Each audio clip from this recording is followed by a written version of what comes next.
नमस्ते। दुनिया में टेक्नोलॉजी और पावर का जो गेम है ना, वो पूरी तरह बदल रहा है और इस बदलाव के बिल्कुल सेंटर में है एक नया गठबंधन जिसका नाम है पैक्स सिलिका।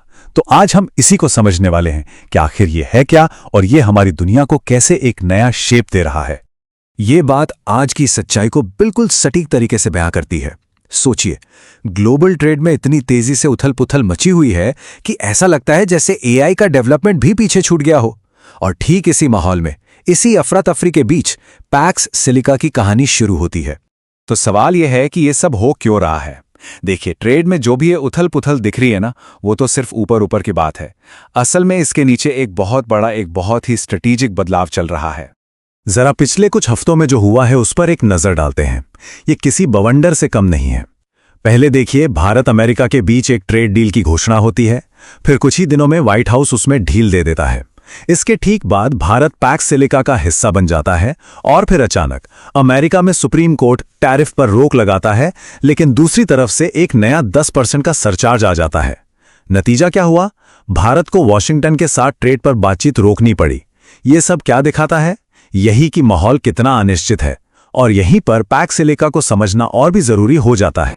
तो इस सारी उथल-पुथल के बीच ये पैक्स सिलिका आखिर है क्या भला? चलिए अब जरा इस नए गठबंधन की पहेली को सुलझाते हैं। तो सबसे पहले इसका मतलब समझते हैं। पैक्स ये एक लैटिन शब्द है जिसका मतलब होता है शांति या स्थिरता। आपने पैक्स रोमाना के बारे में सुना होगा, वो रोमन साम्राज्य का शांति वाला दौर था। ठीक उसी तरह पैक्स सिलिका इस आइडिया पर बना है कि दुनिया में पावर का अगला दौर वो कंट्रोल करेगा जो सिलिकॉन यानी सेमीकंडक्टर्स को कंट्रोल करेगा। मतलब सिलिकॉन से शांति। ये बदलाव कितना बड़ा है, इसे समझने के लिए पुराने और नए वर्ल्ड ऑर्डर में फर्क देखना होगा। देखिए, जो पुराना पैक्स अमेरिकाना था वो पूरी तरह से इकोनॉमिक एफिशिएंसी यानी कम लागत पर टिका था, मतलब ग्लोबलाइजेशन, फ्री मार्केट। लेकिन अब ये जो नया पैक्स सिलिका है, ये नेशनल सिक्योरिटी को सबसे ऊपर रखता है, भले इसकी कीमत ज्यादा क्यों न चुकानी पड़े।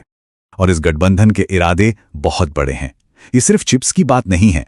इसका मकसद है पूरी की पूरी एआई सप्लाई चेन को कंट्रोल करना, खनिजों से लेकर डेटा सेंटर तक। चीन जैसे देशों पर जो निर्भरता है उसे कम करना और टेक्नोलॉजी का जो फ्यूचर है उसे अपने दोस्त देशों के बीच ही सुरक्षित रखना। असल में ये मार्केट की एफिशिएंसी से हटकर जियोपॉलिटिकल जरूरत पर फोकस करना है।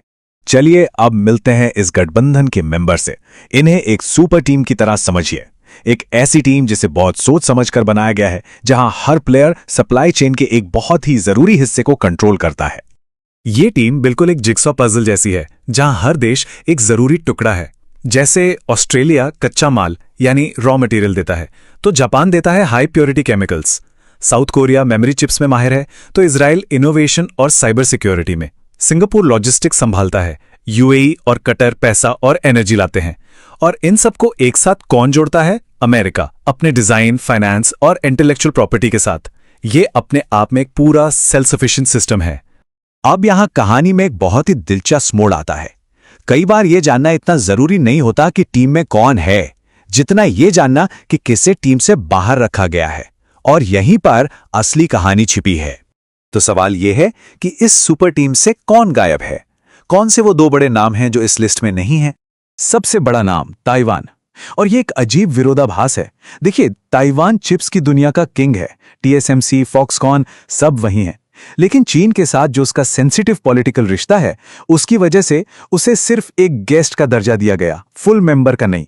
मतलब पैक्स सिलिका को ताइवान के चिप्स चाहिए, लेकिन वो ताइवान को अपना मेंबर नहीं बना सकते। कितना बड़ा पैराडॉक्स है। दूसरा बड़ा नाम जो गायब है वो है यूरोपियन यूनियन। कुछ एक्सपर्ट्स का मानना है कि यह अमेरिका की एक डिवाइड एंड रूल जैसी स्ट्रैटेजी है। मतलब पूरे ईयू ब्लॉक से एक साथ डील करने के बजाय अलग अलग देशों से बेहतर सौदे करना। कुछ यूरोपियन देश जैसे कि नीदरलैंड्स को इनवाइट तो किया गया क्योंकि उनके पास चोक पॉइंट्स हैं, लेकिन उन्होंने भी फाइनल घोषणा पर साइन नहीं किए। अब आते हैं सबसे नए मेंबर पर, भारत। भारत की एंट्री बहुत दिलचस्प है। एक ऐसा देश जो पहले इस ग्रुप का हिस्सा नहीं था, वो कैसे इसका 10वां सिग्नेटरी बना, इसकी कहानी समझते हैं। दिलचस्प बात यह है कि जब दिसंबर 2025 में इसकी पहली मीटिंग हुई तो भारत को इनवाइट भी नहीं किया गया था। क्यों? क्योंकि उस वक्त पैक्स सिलिका का फोकस उन देशों पर था जो फिलहाल सप्लाई चेन के किसी जरूरी हिस्से को कंट्रोल करते हैं, ना कि उन पर जिनमें फ्यूचर पोटेंशियल है।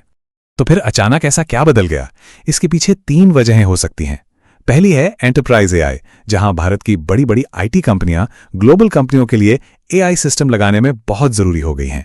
दूसरी और शायद सबसे मजबूत वजह है भारत की डिजाइन पावर। और तीसरी वजह है फ्यूचर की तैयारी।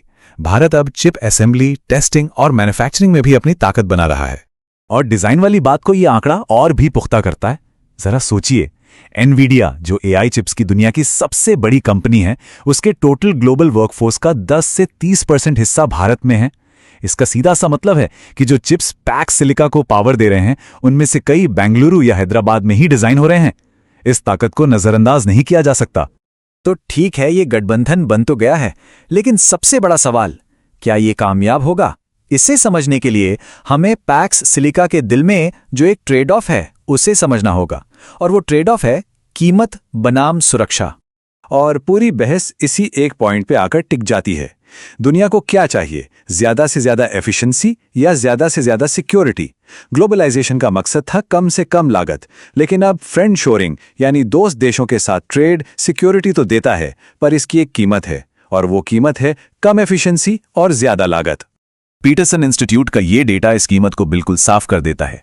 अमेरिका का जो चिप्स एक्ट है, जो देश में चिप बनाने को बढ़ावा देने के लिए है, उसके तहत एक सेमीकंडक्टर जॉब क्रिएट करने की जो लागत है, वो उस वर्कर की औसत सैलरी से दोगुनी है। जी हां, डबल।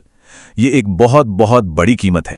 और इंस्टीट्यूट का निष्कर्ष तो इस इंडस्ट्रियल पॉलिसी की ऊंची लागत पर और भी सवाल खड़े करता है। उनका तो सीधा कहना है कि इस पैसे का बेहतर इस्तेमाल तो ये होता कि सीधे ज्यादा एफिशिएंट देशों से चिप्स खरीद लिए जाते। और यहीं पर आकर हम इस पड़ताल के आखिरी और सबसे बड़े सवाल पे पहुंचते हैं। क्या एक सुरक्षित सप्लाई चेन के लिए इतनी ऊंची कीमत चुकाना सही है? क्या नेशनल सिक्योरिटी के लिए इकोनॉमिक एफिशिएंसी को कुर्बान कर देना चाहिए? ये एक ऐसा सवाल है जिसका जवाब आने वाले सालों में ग्लोबल पॉलिटिक्स और टेक्नोलॉजी की दिशा तय करेगा।